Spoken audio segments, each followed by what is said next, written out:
दोस्तों, पाकिस्तान की सरजमीन कुदरत के इन गिनत खजानों से मालामाल है और इन खजानों में सबसे ज्यादा अहमियत सोने को हासिल है, जो ना सिर्फ दौलत बल्कि ताकत की भी अलामत समझा जाता है। आमतौर पर जब हम सोने का जिक्र करते हैं तो हमारे जहनों में सनार की दुकानें, चमकते हुए जेवरात और शादियों का माहौल आता है। लेकिन इस चमक के पीछे पसीने, मेहनत और जदीद तरीन साइंस की एक ऐसी लंबी दास्तान छुपी हुई है जिससे बहुत से लोग नावाकिफ हैं। पाकिस्तान के सूबा बलूचिस्तान के बंजर और दुश्वार गुजार पहाड़ों से लेकर गिलगित बल्तिस्तान की ठंडी वादियों तक सोने के ऐसे ज़खायर मौजूद हैं जो अगर सही तरीके से निकाले जाएं तो पाकिस्तान की मईशत की काया पलट सकते हैं। सोना निकालना कोई ऐसा काम नहीं है जो चंद दिनों में मुकम्मल हो जाए, बल्कि ये एक तवील सफ़र है जो ज़मीन की गहराइयों से शुरू होता है और बैनुल-अक़वामी बैंकों के महफूज तरीन लॉकर्स तक जाता है। इस पूरे सफ़र का सबसे पहला और अहम मरहला सोने की तलाश का होता है, जिसे माहिरीन अर्जियात की ज़बान में एक्सप्लोरेशन कहा जाता है। ये महज इत्तेफाक नहीं होता कि किसी ने पहाड़ खोदा और सोना मिल गया, बल्कि इसके लिए सैटेलाइट इमेजरी, जियोफिजिकल सर्वे और जदीद कंप्यूटर सॉफ्टवेयर का इस्तेमाल किया जाता है, जो ज़मीन के अंदर छुपी मादनियात की निशानदेही करते हैं। माहिरीन ज़मीन की मुख्तलिफ तहों का मुतालिया करते हैं और मिट्टी के नमूने लेकर लेबॉर्ट्रीज में टेस्ट करते हैं, ताकि ये मालूम किया जा सके कि किस जगह सोने की मिकदार इतनी है कि वहां कानकनी करना मुनाफा बख्श साबित हो। पाकिस्तान में खास तौर पर चागी के इलाके में मौजूद रिकॉर्डिक और सींदिक ऐसे मंसूबे हैं जिनकी निशानदही इसी तरह की जदीद तहकीक से हुई है। जब एक बार यह साबित हो जाता है कि जमीन के नीचे सोना मौजूद है तो वहां खुदाई के लिए अरबों रुपए की सरमायाकारी की जाती है और भारी मशीनरी वहां पहुंचाई जाती है। सोने की कानकनी के दो बड़े तरीके हैं।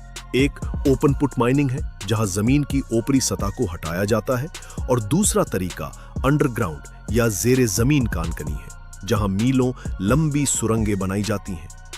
ओपन पुट माइनिंग में बहुत बड़ी बड़ी मशीनें इस्तेमाल होती हैं, जिनमें से कुछ खुदाई करने वाले एक्सवेटर्स इतने बड़े होते हैं कि उनके एक ही हथौड़े में कई टन मिट्टी आ जाती है। इन मशीनों को चलाने के लिए माहिर ऑपरेटर्स की जरूरत होती है जो दिन रात शिफ्टों में काम करते हैं। यहां से निकाली जाने वाली मिट्टी और पत्थरों को देव हैकल डंपर ट्रकों में लादा जाता है, जिनके एक एक टायर की ऊंचाई किसी आम इंसान के कद से भी 2 गुनी होती है।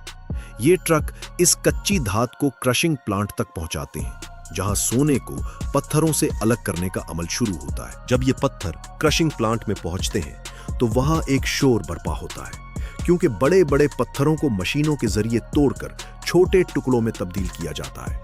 ये मशीनें इतनी ताकतवर होती हैं कि सख्त से सख्त चट्टान को भी सेकंडों में रेजा रेजा कर देती हैं। इन छोटे टुकड़ों को फिर ग्राइंडिंग मिल्स में भेजा जाता है, जहां पानी के साथ मिलाकर उन्हें इतना बारीक पीसा जाता है कि वो आटे की तरह नरम पाउडर बन जाते हैं। इस मरहले पर सोना अभी तक अपनी असली शक्ल में नजर नहीं आता, क्योंकि वो इन जर्रात के अंदर बहुत बारीक हालत में छुपा होता है।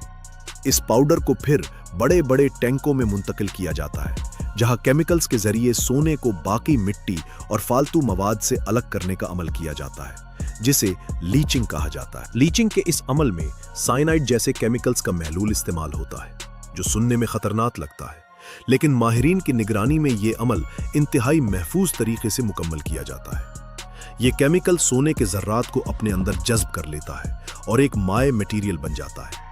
इसके बाद इस महलूल में से सोने को दोबारा धाती शक्ल में लाने के लिए इलेक्ट्रोविनिंग या कार्बन एड्सॉर्प्शन के तरीके इस्तेमाल किए जाते हैं। जब सोना इस महलूल से अलग होकर जर्रात की शक्ल में जमा हो जाता है तो इसे पिघलाने का मरहला आता है। ये वो वक्त होता है जब हमें पहली बार वो चमक नजर आती है जिसके लिए इतनी मेहनत की गई होती है। इन जर्रात को एक खास भट्टी में डाला जाता है, जहां दर्जा हरारत 1100 डिग्री सेल्सियस तक पहुंचा दिया जाता है। इतनी तपिश में सोना पिघलकर माए बन जाता है और सुर्ख गरम लावे की तरह चमकने लगता है। भट्टी से निकलने वाले इस पिघले हुए सोने को सांचों में डाला जाता है ताकि ये ईंटों या बारिज की शक्ल इख्तियार कर सके। इन इब्तदाई ईंटों को डोरे बारिज कहा जाता है, जिनमें सोने के साथ साथ थोड़ी मिकदार में चांदी या तांबा भी शामिल होता है।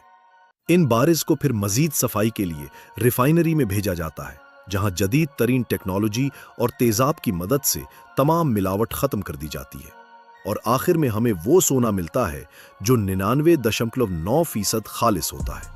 इस खालिस सोने पर बाकायदा नंबर लगाए जाते हैं, उसका वजन किया जाता है और इस पर लेबॉर्ट्री की मेहर लगाई जाती है, जो इसकी असलियत की जमानत होती है। पाकिस्तान के लिए यह सिर्फ एक धात नहीं है, बल्कि यह मुआशी आजादी का एक जबरदस्त जरिया है, क्योंकि बैनुल-अक़वामी मार्केट में सोने की कीमत हमेशा ज्यादा रहे। कानकुनी के इस पूरे अमल के पीछे वो गुमनाम हीरो हैं जो अपनी जानों पर खेलकर इन कानों में काम करते हैं। ये कानकुन कई कई घंटे जमीन के नीचे अंधेरी सुरंगों में गुजारते हैं, जहां ऑक्सीजन की कमी और गर्मी का सामना होता है। पाकिस्तान में इन मजदूरों की हिफाजत के लिए अब जदीद तरीन आलात इस्तेमाल हो रहे हैं, जिनमें सेंसर्स, ऑक्सीजन मास्क और खुदकार हिफाजती निज़ाम शामिल है। इन लोगों की मेहनत ही वो बुनियाद है जिस पर किसी भी मुल्क की मादनियाती सनत खड़ी होती है। सोना निकालने के दौरान माहौल का ख्याल रखना भी अब एक लाजमी शर्त बन चुका है, क्योंकि खुदाई और केमिकल्स के इस्तेमाल से जमीन और पानी को नुकसान पहुंच सकता है। इसलिए जदीद माइनिंग कंपनियां अब ग्रीन माइनिंग के तसव्वुर पर काम कर रही हैं, ताकि माहौल को कम से कम नुकसान पहुंचे। पाकिस्तान के सूबा बलोचिस्तान में रिकॉर्डक का मंसूबा दुनिया के बड़े तरीन सोने और तांबे के ज़खायर में शुमार होता है, जहां माहिरीन के मुताबिक इतना सोना मौजूद है कि वो कई दहाइयों तक पाकिस्तान की मईशत को सहारा दे सकता है। इस तरह के मंसूबों में गैर मुल्की सरमायाकारी भी आती है, जिससे मुल्क में डॉलर आते हैं और मकामी लोगों को रोजगार मिलता है।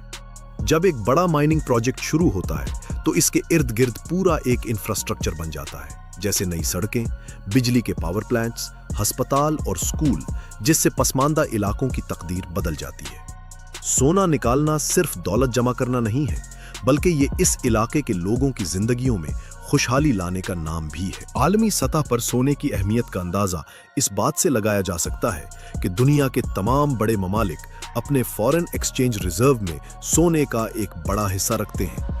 इसकी वजह यह है कि कागजी करेंसी की कीमत गिर सकती है, लेकिन सोने की कदर कभी खत्म नहीं होती। पाकिस्तान जैसे मुल्क के लिए जो माशी चैलेंजेस का सामना कर रहा है, अपने सोने के ज़खायर को सनती पैमाने पर निकालना इंतहाई जरूरी हो चुका है। अगर हम अपने इन वसाइल को खुद निकालने और रिफाइन करने की सलाहियत पैदा कर लें, तो हमें बैनुल-अक़वामी मालियाती इदारों के सामने बार बार कर्ज के लिए नहीं जाना पड़ेगा। ये सोना पाकिस्तान को आलमी मंडी में एक मजबूत खिलाड़ी बना सकता है और हमारी करेंसी को इस्तेहकाम दे सकता है। पाकिस्तान के शुमाली इलाकों में भी सोने की तलाश का एक पुराना तरीका मौजूद है, जहां दरियाओं की रीत को छानकर सोने के बारीक जर्रात निकाले जाते हैं।